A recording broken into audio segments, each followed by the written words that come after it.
সন্ধ্যার আকাশের সুন্দর এই ভিউ দিয়ে আজকে আমি শিউলি ব্লগার নতুন আরেকটা ভিডিও আপনাদের মাঝে নিয়ে হাজির হলাম। আসসালামু আলাইকুম প্রিয় গাইস, আমি মালয়েশিয়া থেকে শিউলি ব্লগার আপনাদের জন্য আরও নতুন আরেকটা ভিডিও নিয়ে হাজির হয়েছি।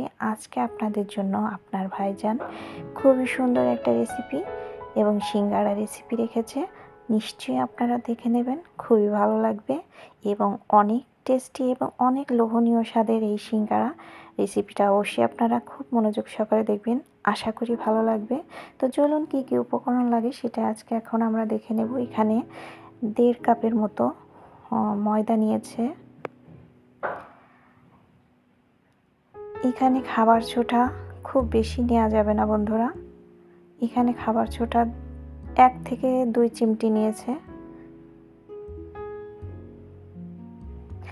একটু ফাঁকা করে একটা ডিম, বন্ধুরা একটা ডিম দিছে, ডিমের জন্য কিন্তু খুব বেশি ভালো হয়েছে। আর এখানে প্রায় 4-5 টেবিল চামচ হবে সয়াবিন তেল দিয়েছে। তো দেওয়ার পর এটা কিন্তু খুব সুন্দর করে মিক্সড করে নিতে হবে বন্ধুরা। যতক্ষণ দেখবা যে এরকমভাবে দলা পাকালে খুব সুন্দরভাবে হয়ে যাচ্ছে, ঝরঝরে হয়ে যাচ্ছে, তখন বুঝবা যে না ঠিক আছে। যদি প্রয়োজন হয় আরও একটু তেল দেওয়া লাগতো, যেহেতু ঠিকঠাক আছে তখন আর তেল দেওয়া লাগে নাই। তারপরে পানি প্রথমে একটু বেশি দিয়ে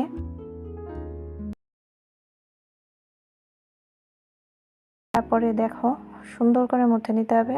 প্রথমে একটু বেশি পানি দিবা, তারপরে কিন্তু হাত দিয়ে অল্প অল্প করে ছোঁয়ায় পানি নিতে হবে। কিন্তু এটা কিন্তু একটু ডোটা একটু শক্ত শক্তও থাকবে, একদমই নরম হওয়া যাবে না। তারপরে প্রায় 10 থেকে 15 মিনিটের মতো রেস্টে রেখে আমরা আবার চলে আসলাম। সিঙ্গারার যে পুরটা বানাতে হবে সেটা বানাবো এখন। এখানে 2-3 টুকরা আমরা গরুর মাংস নিয়েছি, ছোলা নিয়েছি, ভিজিয়ে রাখছিল ছোলা। এখানে ছোট্ট একটু আলু নেওয়া হয়েছে টুকরো, ছোট ছোট করে কেটে, একটা তেজপাতা, কয়েক পিস কাঁচামরিচ, 2-3 টুকরা দারচিনি, 3-4টা এলাচ, লাল মরিচের গুঁড়া পরিমাণ মতো। বন্ধুরা যে তোমরা যতটুকু বানাবা তোমাদের একটা পরিমাণ অনুযায়ী তোমরা দিয়ে নেবা। এখানে হলুদের গুঁড়া একটু দেওয়া হলো, জিরের গুঁড়া, ধনিয়ার গুঁড়া, মৌরির গুঁড়া, গরম মশলার গুঁড়া, পরিমাণ মতো লবণ, যে যেভাবে স্বাদ অনুযায়ী তোমরা দিয়ে নিও। এখানে সয়াবিন তেল, খাবার সয়াবিন তেল দেওয়া হলো। তারপরে খুব সুন্দর করে এটা মিশিয়ে নিয়ে আমরা এটা বেশ কিছুক্ষণ রান্না করব। এটা কিন্তু একবারেই পানি দেওয়া হলো বন্ধুরা, এরপরে আর পানি দেওয়ার কোনো প্রয়োজন নাই। এখন এটা একটু রান্না করে নিব। আর একটু হলুদ লাগলো, তো আর একটু হলুদ দিয়ে এটা বেশ কিছুক্ষণ রান্না করা হয়েছে।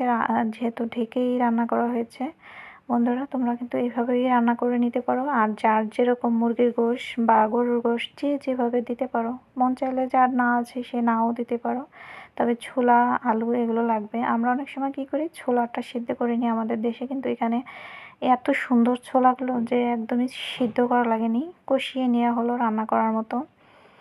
তো দেখো আমার পুরটা প্রায় হয়ে গেছে, তেল উঠে গেছে। তেলটা কিন্তু দেওয়া যাবে না, তেলটা তোমরা যদি কোনো কিছুতে খেতে চাও খেও তরকারির সঙ্গে, আর না হলে ফেলে দিলে ভালো হবে। কারণ এই তেলগুলো না খাই শরীরের জন্য ভালো হবে, এটা খুবই ক্ষতিকর স্বাস্থ্যর জন্য। তো আমরা তেলটা ফেলে দিয়েছি। আর একটু বেশি তেল দেওয়ার কারণ হচ্ছে জিনিসটা বেশি ভালো হয়েছে এবং সুস্বাদু হয়েছে। তো দেখো তেলটা কিন্তু মাঝখানে নিংড়িয়ে গেছে। তো আমাদের যে রেস্টে রাখা আটার ডোটা, ওটাই এখন আমরা ছোট ছোট করে ডো করে নেব। এখানে কয়টা ডো হয় দেখা যাক। এখানে 8টা ডো হয়েছে বন্ধুরা। তো এই ডোগুলো সুন্দর করে হাত দিয়ে করে নেব। অবশ্যই আমরা যেহেতু 2 হাত ইউজ করতে হচ্ছে, যে কোনো খাবারই 2 হাত ইউজ করার সময় আমরা অবশ্যই হাতটা খুব ভালো করে সাবান দিয়ে ধুয়ে নেব বন্ধুরা। এটা স্বাস্থ্যসম্মত খাবার, যেহেতু আমরা নিজেরা বাড়ি রান্না করে খাবো বা বাড়িতে তৈরি করে খাবো, অবশ্যই আমরা হাত ভালো করে সাবান দিয়ে ধুয়ে নেব। তো আমরা পুরটা রেডি করে এনে আমরা অবশ্যই রুটি বলো আমরা বেলে নিব। এখানে যতগুলো 8 পিস ডো হয়েছে, ছোট ছোট, ওইগুলো আমরা বেলে সুন্দর করে রুটির মতো করে নিব। মাঝখান দিয়ে একটা কেটে নিব। এক একটাই ডোতে আমরা দুইটা করে সিঙ্গারা বানাবো। সেভাবে আমরা মাঝখানেতে ছুরি দিয়ে কেটে নেব। অবশ্যই একটা ছুরির সাহায্যে আমরা কেটে নিলে খুবই ভালো হবে। তো দেখো আমাদের সবগুলো রুটি বেলা হয়ে গেছে এবং এখানে একটা গ্লাসে পানি রাখবো আমরা, যেহেতু পানি বা তেল আমরা ইউজ করতে পারি, প্রয়োজন আছে। এই ভাঁজটা তোমরা খেয়াল করতে পারো, খুবই সহজভাবে তোমার ভাইয়া দেখিয়ে দিয়েছে, তোমাদের ভাইজান। তো দেখো এটা এইভাবেই ভাঁজ দিতে হবে, একটা কাপের মতো করে হবে। সুন্দর, দেখো অনেক সুন্দর লাগতেছে, মনে হচ্ছে একটা কাপ এবং ফুলের মতো লাগতেছে। তো তোমরা পুরটা এর ভিতরে দিয়ে দিবা, সুন্দর করে পুরটা দিয়ে একটু হাত দিয়ে চেপে চেপে দিবা। তারপরে এই পাশের যে উঁচু যে অংশটা, এটা ধরবা। এই দেখো একটু পানি দিয়েও করে নিল। পানি অথবা তেল দুটোই আমরা মানে তোমরা ইউজ করতে পারো। যখন দেখো ওই ভাঁজটা কিন্তু খুবই মানে একটু কঠিন হলেও তোমরা দেখলে বুঝতে পারবে, একটু যদি মনোযোগ সহকারে দেখো। তো দেখো খুব সহজে সিঙ্গারাটা বানানো হয়ে গেল। এভাবে করে সবগুলো সিঙ্গারা ও বানিয়েছে। খুবই সুন্দর এবং লোভনীয় হয়েছে সিঙ্গারাগুলো, কিন্তু খেতে খুবই খুবই স্বাদ হয়েছে। একদম সুন্দর করে এই সিঙ্গারা সবগুলো বানিয়ে নিল। তো আমরা চলে যাব চুলায়। তেলটা মিডিয়াম গরম হবে, খুব বেশি গরমও না, আবার একবারে কম গরমও না। তো আমি সবগুলো সিঙ্গারা এর ভিতরে দিয়ে দিছি। খুব ভয় লাগতেছিল বন্ধুরা, তোমরা যখন দিবা অবশ্যই একটু খেয়াল রেখো, একটু সচেতনভাবে দেবা, তেল যেন ছিটে না লাগে। আর একটু ছাড়ানো কড়াই হলে খুবই ভালো হয়। একদমই সহজ, আমার মনে হলো যে মানে তরিতে হয়ে যায় সিঙ্গারাগুলো। মানে এত সহজে যে সিঙ্গারা হয় আমার আগে জানা ছিল না। আর সে যে আমার জন্য এত কষ্ট করার পরেও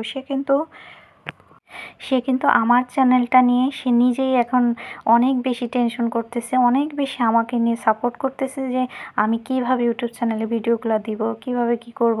ও আমাকে সবসময় জন্য সাপোর্ট করতেছে বন্ধুরা। ও এত জানো না, ওর ডিউটি এতে থাকে, আবার আমাকে নিয়ে এই টেনশন।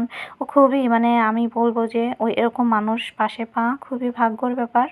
ও এত কষ্টর পরেও যে আমার জন্য এই রেসিপি করে দিচ্ছে। ও আজকেও রান্না করছে। আমার শরীরটা খুবই অসুস্থ, যার কারণে ওর শরীরও খারাপ, তারপরে ওই কিন্তু রান্না করছে, রান্না করে আবার এই তোমাদের জন্য রেসিপিটা করছে।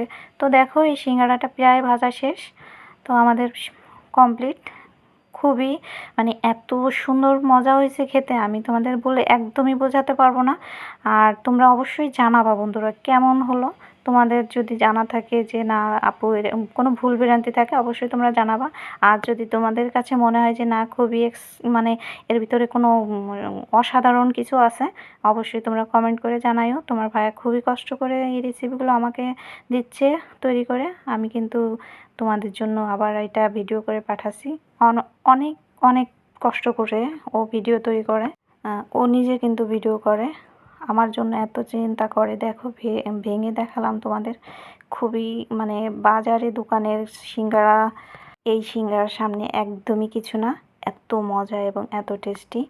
তো এই পর্যন্তই, তোমরা ভালো থেকো, আমার জন্য দোয়া করো। আল্লাহ হাফেজ।